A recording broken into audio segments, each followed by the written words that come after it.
Bienvenidos a esta explicación visual. Hoy vamos a rastrear algo verdaderamente fascinante, la asombrosa evolución de los conjuntos numéricos.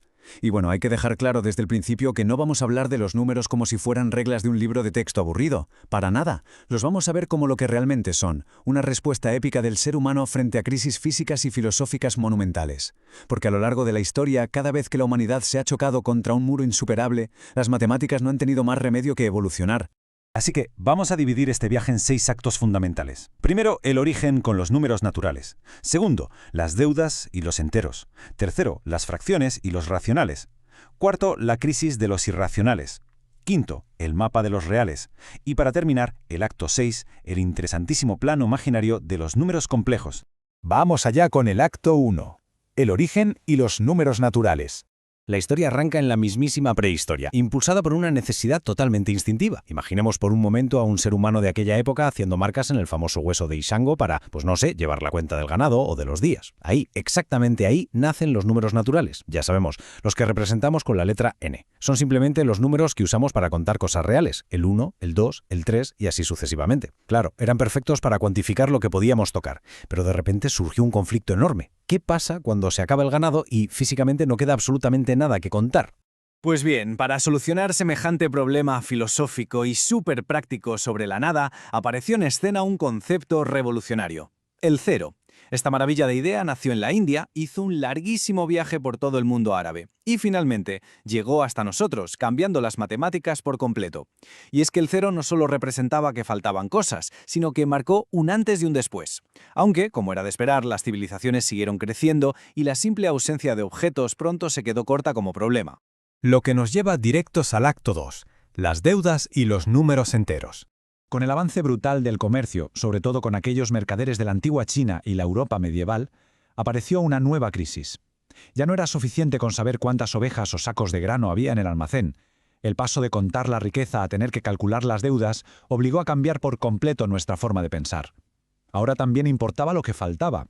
Esta diferencia fundamental entre lo que es nuestro y lo que debemos exigía literalmente expandir nuestra mente bastante más allá del cero. Y la solución fue brillante. Resulta que la línea de los números tuvo que estirarse hacia atrás, dando lugar a los números enteros. Al incluir los opuestos de los números naturales, de repente éramos capaces de mapear valores negativos. Un -4, un -6, por fin podíamos medir el déficit exacto. Digamos que las cuentas y las balanzas comerciales al fin tenían todo el sentido matemático del mundo. Pasamos al tercer acto, las fracciones y los números racionales. Hacemos las maletas y nos vamos al antiguo Egipto. Cada año, cuando el río Nilo crecía y luego bajaba, los agrimensores tenían una tarea tremenda: volver a dividir las tierras de forma justa. Y aquí es donde chocamos con la realidad. ¿Cómo medimos media fanega de trigo o un tercio de parcela? Los números enteros no servían absolutamente de nada para esto. No se puede dar a alguien una parcela entera si solo le toca un pedacito. Las matemáticas que conocíamos se quedaban cortas para repartir el mundo de forma equitativa. La solución, de nuevo, fue otra genialidad: la invención de las fracciones, o dicho de forma más formal, los números racionales. Al dividir un número entero entre otro, creamos una fracción que nos permite trocear el mundo de una forma increíblemente precisa. Con la llegada de los racionales parecía que el mundo se podía medir a la perfección. Todo era racional y estaba bajo control. Todo cuadraba. Hasta que llegamos al acto 4, la crisis de los números irracionales. Ese mundo tan ordenado y perfecto de los griegos se fue a pique de la forma más insospechada. Pensemos en un cuadrado perfecto, donde cada lado mide exactamente 1. Pues resulta que el matemático Hipaso descubrió algo aterrador para su época. Si trazamos una línea diagonal de esquina a esquina, esa longitud jamás, nunca, podrá escribirse como una fracción exacta. Este descubrimiento geométrico fue una auténtica locura, porque rompió en 1000 pedazos la ilusión de que todo el cosmos se podía medir con exactitud. Fue como descubrir un fallo en Matrix. Básicamente, acababan de descubrir los números irracionales.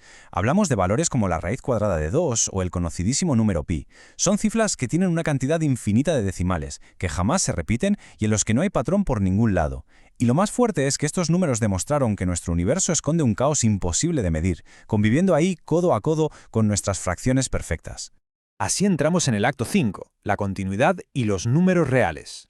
Entonces, teniendo por un lado las fracciones superordenadas y por otro ese caos de decimales infinitos, hubo que dar el siguiente gran paso. Al juntar los números racionales con los irracionales, por fin logramos formar un mapa de números totalmente continuo. Una línea sólida en la que no falta ni un solo punto. Todo, absolutamente todo lo imaginable en nuestra realidad física tiene un lugar exacto en esa línea. Habían nacido los números reales.